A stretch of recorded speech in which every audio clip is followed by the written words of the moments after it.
The morning didn't announce itself with thunder. It arrived quietly, the kind of quiet that makes a person listen. Evan stood at the kitchen doorway, coffee cooling in his hands.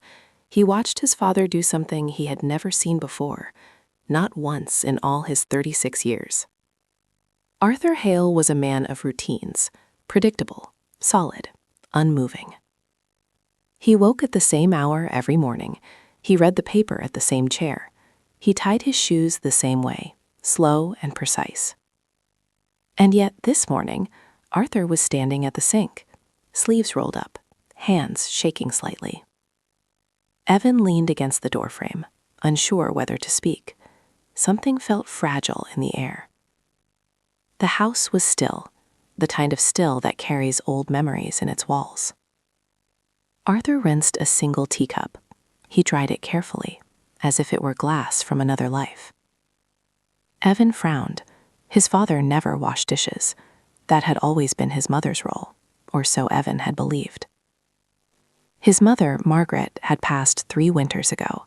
The house had never fully recovered. Neither had Arthur. Arthur placed the cup on the counter. Then he paused. He pressed his palm flat against the surface, closed his eyes. Evan felt something tighten in his chest. "Dad?" Evan said gently. Arthur didn't turn around. His voice came out low. "She liked this cup," he said. "Used it every morning." Evan swallowed. He hadn't heard his father say anything like that before. Arthur had grieved silently. No tears, no stories. No visible cracks. Until now. Arthur finally turned. His eyes were red but steady. "I realized something today," he said. "Something I should have understood a long time ago." Evan set his coffee down. He gave his father his full attention. Arthur gestured toward the window. Outside, the sun was climbing slowly. "I spent 45 years thinking love was about providing," Arthur said. "About fixing what's broken." He let out a small, breathy laugh. "But I never learned how to be present." The words landed hard. Evan shifted uncomfortably. They felt personal. Arthur continued, voice calm but heavy. "Your mother asked me once to sit with her. Just sit. No advice, no solutions." Arthur shook his head. "I told her I was busy." Evan's mind flashed backward, to evenings filled with silence, to his own marriage. Claire had said similar things. "You're here, but you're not with me." Evan had brushed it off. He had learned that from someone. Arthur picked up the teacup again, held it with both hands. "This morning," Arthur said, "I finally sat." Evan looked at the empty chair by the window. Margaret's chair. "I sat there for a long time," Arthur said. "And I talked to her." Evan's throat tightened. "I apologized," Arthur whispered. The room felt smaller now. Closer. Evan realized his hands were trembling. Claire had left 2 weeks ago. Not angry, just tired. She said she needed space. Time to breathe. Evan hadn't told her father yet. Arthur met Evan's eyes. "You still have time," Arthur said. "I didn't." The words echoed louder than any shout. Evan felt something crack open inside him. A realization he had been avoiding. He had become his father without meaning to. Strong. Reliable. Distant. Arthur placed the cup back down. "I'm going to do things differently," Arthur said. "For whatever time I have left." Evan nodded slowly. Outside, a bird landed on the windowsill. Watched them both. Evan got of Claire's laugh. The way she waited for him to notice small things. He hadn't. Not really. Arthur rested a hand on Evan's shoulder. The touch was brief, but it carried weight. "Don't wait for a quiet morning," Arthur said. "Those come too late." Evan felt the urge to say something. Anything. But the words didn't come. Instead, he stood there, listening to the silence, feeling the shift. This morning had changed something. He just didn't know how much yet. And as Evan reached for his phone, unsure whether to call Claire or not, he realized this wasn't just about his father's regret. It was about his own. If you're enjoying this story so far, please like the video and subscribe for more heartfelt tales. Evan sat in his car long after leaving his father's house. The engine was off. The radio stayed silent. He stared at his phone resting on the passenger seat. Claire's name sat there, waiting. It had been 14 days since she left. 14 nights of replaying conversations. 14 mornings of regret. Arthur's words echoed again. Don't wait for a quiet morning. Evan finally picked up the phone. His thumb hovered. Then he put it back down. He wasn't ready yet. Not to speak. Not to explain. He needed to understand something first. Evan drove home slowly. The streets looked the same, but he felt different. The house greeted him with stillness. Claire's shoes were gone from the entryway. Her scarf no longer hung by the door. But traces of her remained everywhere. A half-used candle. A photo crooked on the wall. Evan sat on the couch and exhaled. He thought of his father at the sink. The trembling hands. The teacup. Arthur hadn't changed overnight. He had simply noticed the truth. That love ignored becomes love lost. Evan rubbed his face and leaned forward. He had believed love meant stability. Being dependable. Never failing. But Claire had wanted presence. Warmth. Moments that said, I see you. Evan hadn't seen her. Not fully. He stood and walked into the bedroom. Her side of the bed was untouched. The memory came back sharp. Claire standing right here. Arms crossed. Voice calm but strained. I don't need more solutions, she had said. I need you. Evan had responded with logic. Schedules. Plans. Fixes. Arthur had done the same thing for decades. Evan sat on the edge of the bed. He felt the weight of repetition. The cycle didn't break itself. Someone had to choose differently. That evening, Evan drove back to his father's house. Arthur opened the door wearing a soft sweater, surprised but pleased. Everything all right? Arthur asked. Evan nodded slowly. I think I need to talk. They sat at the small kitchen table, the same table where Evan grew up. Arthur poured tea into 2 cups. The familiar cup sat between them. I never told you about Claire, Evan said. Arthur listened, didn't interrupt, didn't offer advice. Evan noticed that immediately. She didn't leave because of one fight, Evan said. She left because I wasn't really there. Arthur's eyes softened. I did that too, he said quietly. The admission felt heavy, honest. I don't want to end up full of apologies I can't deliver, Evan said. Arthur folded his hands. Then don't, he said. Start now. Evan looked at him. That simple? Arthur smiled sadly. Simple doesn't mean easy. They sat in silence for a moment, the good kind. I spent years thinking strength meant silence, Arthur said. But love needs sound. It needs response. Evan felt his chest tighten. What if it's too late? Evan asked. Arthur leaned back. Then at least you won't wonder forever. The words settled deep. Evan drove home under a darkening sky. Streetlights flickered on, one by one. He parked outside his house. Didn't go in. Instead, he picked up his phone. Claire's name glowed softly. He pressed call. It rang once, twice, then stopped. A message appeared. Can't talk right now, maybe later. Evan stared at the screen.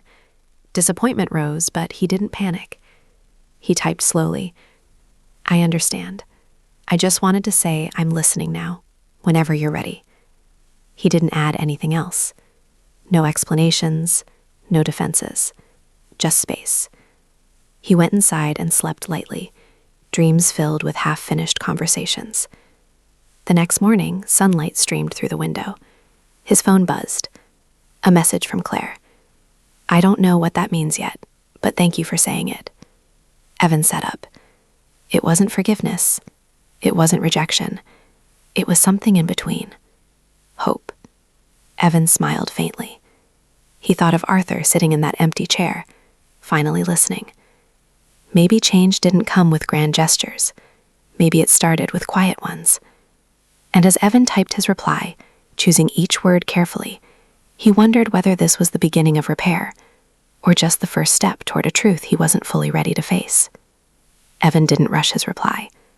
That alone felt new. He set the phone down and breathed. Really breathed. For the first time in a long while, he wasn't trying to win an argument or fix a problem. He was simply waiting. Later that afternoon, Claire asked if they could meet. Just for coffee. Nothing heavy. Evan agreed immediately. Then paused. Whenever you're ready. He typed instead. The cafe sat on a quiet corner they used to pass without noticing.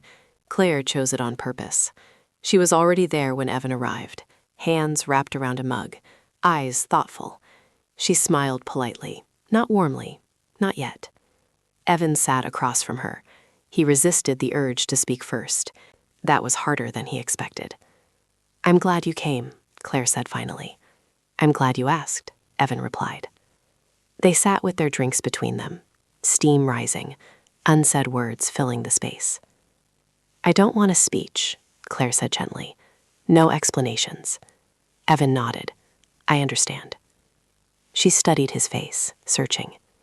You've said you were listening before, she said. What's different now? Evan thought of his father's trembling hands, the teacup, the apology spoken too late. I don't want to do that anymore, Evan continued. I want to be here, even when it's uncomfortable. Claire looked down at her cup. That sounds nice, she said, but words don't last. I know, Evan said. That's why I'm not asking you to come back. Her eyes lifted, surprised. I'm asking for a chance to show up. Slowly, if you let me. The honesty caught her off guard. I don't know if I trust that, she said quietly. Evan nodded again. You don't have to, he said. Not yet. They talked for nearly an hour. Not about problems. About memories. The trip they never finished planning. The movie they watched twice because they fell asleep. Laughter slipped in. Then hesitation followed. When they stood to leave, Claire paused at the door. I need time, she said. I'll give you time, Evan replied. She walked away without looking back, but she didn't hurry. That evening, Evan visited his father again. Arthur was in the living room, sorting old photographs. He looked up and smiled. You look lighter, Arthur said. I listened, Evan replied. Arthur nodded, pleased. They went through photos together. Years captured in still frames. Margaret laughing. Evan as a boy. Moments frozen. Arthur held one photo longer than the rest. She used to tell me everything, Arthur said. And I thought listening meant remembering facts. He shook his head. She wanted to be felt. Evan understood that now. That night, Evan started a small routine. Every morning, he wrote down one thing he noticed. A sound. A feeling. Every evening, he sent Claire a short message. Nothing heavy. I noticed the sky looked like it was holding its breath today. She didn't always respond, but sometimes she did. Days passed. Then weeks. One afternoon, Claire asked to come by the house. To talk. Evan cleaned, then stopped himself. The house didn't need to be perfect. Claire arrived with cautious eyes. She looked around slowly. "It feels different," she said. Evan nodded. "It is." They sat on the couch. Closer than before. "I don't want to disappear again," Claire said. "If we try, I need to know you won't go quiet." Evan met her gaze. "I can't promise I'll never be quiet," he said, "but I can promise I'll come back to the conversation." Claire exhaled. That mattered. They didn't decide anything that day, but they didn't close the door either. Later that night, Evan called his father. "Thank you," Evan said. Arthur chuckled softly. "For what?" "For showing me what regret looks like," Evan said, "so I could choose something else." Arthur was silent for a moment. "That might be the best thing I ever taught you," he said. Evan hung up and looked around the house. The same walls, a different future. He didn't know if love would fully return, or if this was a gentle ending instead of a painful one. But for the first time, he wasn't afraid of either. And as Evan sat with that uncertainty, he realized the hardest part wasn't speaking or listening. It was staying present when the outcome wasn't guaranteed. Evan woke the next morning with the sunlight spilling across the living room floor. It felt different somehow, gentler, lighter. He brewed coffee and sat at the kitchen table, staring at the steam rising from his cup. The memory of his father at the sink came back to him, the teacup, the apology, the quiet realization that changed everything. Evan knew something had shifted inside him. He was no longer just thinking about what he had lost. It was quiet, but it carried warmth. Evan felt it reach inside him, touching the part that had been closed off for too long. After a while, Evan reached over and took her hand gently. No grand declaration, no promises, just presence. Claire didn't pull away. She didn't rush. She let him hold her hand, and that was enough. The evening stretched into quiet conversation and small silences, each comfortable and full of meaning. Evan realized that love didn't always need fireworks or drama. Sometimes it just needed someone to show up, over and over again. Later, when Claire left, she paused at the door. "I can see the change," she said softly. "That makes me hopeful." Evan nodded. "I'll keep showing up," he said, "no matter how long it takes." Outside, the night was calm. Stars peeked through the clouds. Evan closed the door behind her and exhaled. He felt light, not because everything was perfect, not because all wounds were healed, but because he had taken the first steps toward being the man he wanted to be. After Claire left, he called his father. Arthur answered immediately. "How did it go?" Arthur asked. "Better than I expected?" "Better," Evan admitted. "Small steps, but meaningful ones." Arthur chuckled softly. "You were learning fast," he said, "and hopefully your mother's proud too." Evan felt a lump in his throat. "Yes," he whispered. "She would be." They hung up and Evan sat back in his chair, letting the quiet fill the room. He thought about how much had changed in just a few weeks, how a simple moment, a teacup, a seat by the window, a silent apology, could ripple into something larger than expected. And for the first time, Evan allowed himself to hope fully. Not blindly, not recklessly, but with patience, presence, and attention. Tomorrow might be uncertain, but tonight was full of promise. Evan went to bed that night feeling a strange mix of calm and anticipation. He realized love wasn't about solving everything or rushing to repair. It was about showing up, listening, being present, every single day. And as he drifted to sleep, he knew the next morning could bring more challenges, more conversations, maybe even setbacks. But he was ready to face them, because for the first time, he truly understood what mattered. The next morning, sunlight filtered through the curtains, soft and warm. Evan woke slowly, feeling a calm he hadn't known in months. The house felt alive in a quiet way, like it had been holding its breath, and now it was exhaling. He made coffee, savoring the aroma. The small rituals he had once overlooked now felt meaningful. Pouring, stirring, drinking. Every action a gentle reminder that life could be observed, appreciated, and loved. His phone buzzed. It was a message from Claire. "Can I come over this afternoon? I want to see you." Evan smiled. It wasn't a grand reunion or a dramatic statement. It was simple. It was progress. It was hope. When she arrived, they greeted each other with the careful ease of two people rebuilding a bridge. No urgency, no pressure, just presence. They walked through the garden together. The frost from the morning sun still clung to the petals. Claire reached out and touched a flower gently, and Evan watched her. Not to judge, not to fix, just to be there. "I feel like we're learning a new rhythm," Claire said softly. "I like it. Slow, thoughtful, real." "Yes," Evan said. "I've realized love isn't about grand gestures. It's about noticing, showing up, listening." Claire looked at him, eyes full of curiosity and caution. "But it has to be consistent. Otherwise, words are meaningless." "I know," Evan said. "I'll be consistent, even when it's hard." They spent the afternoon talking, walking, and occasionally sitting in silence.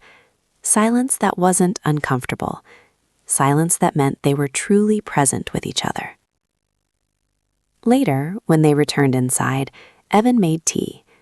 He reached for the teacup he now reserved for moments like this, the one that had once belonged to his mother. Claire noticed immediately. "It's beautiful," she said quietly. "You really notice the small things, don't you?" "I'm learning," Evan admitted, "and it's easier when you care enough to pay attention." They sipped their tea, hands occasionally brushing. No words were needed. The space between them was full, alive. When evening came, they sat together on the couch. Evan felt a deep gratitude for the journey that led them here. He thought about his father's quiet transformation, the teacup, the apology, the act of simply sitting and listening. It had changed everything, for Arthur, for him, and now, possibly, for Claire. Claire leaned her head on his shoulder. No rush, no expectation, just a gentle, shared presence. Evan whispered softly, more to himself than anyone else. "I don't want to take this for granted, ever again." Claire lifted her head and smiled faintly. "I think we can do this," she said. "Together." Evan nodded.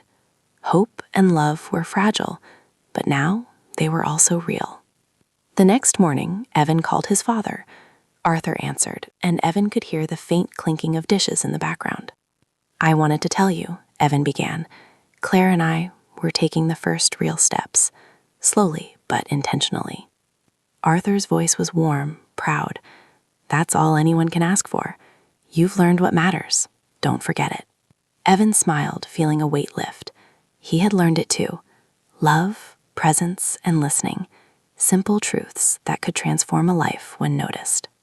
As he hung up, Evan looked around his home.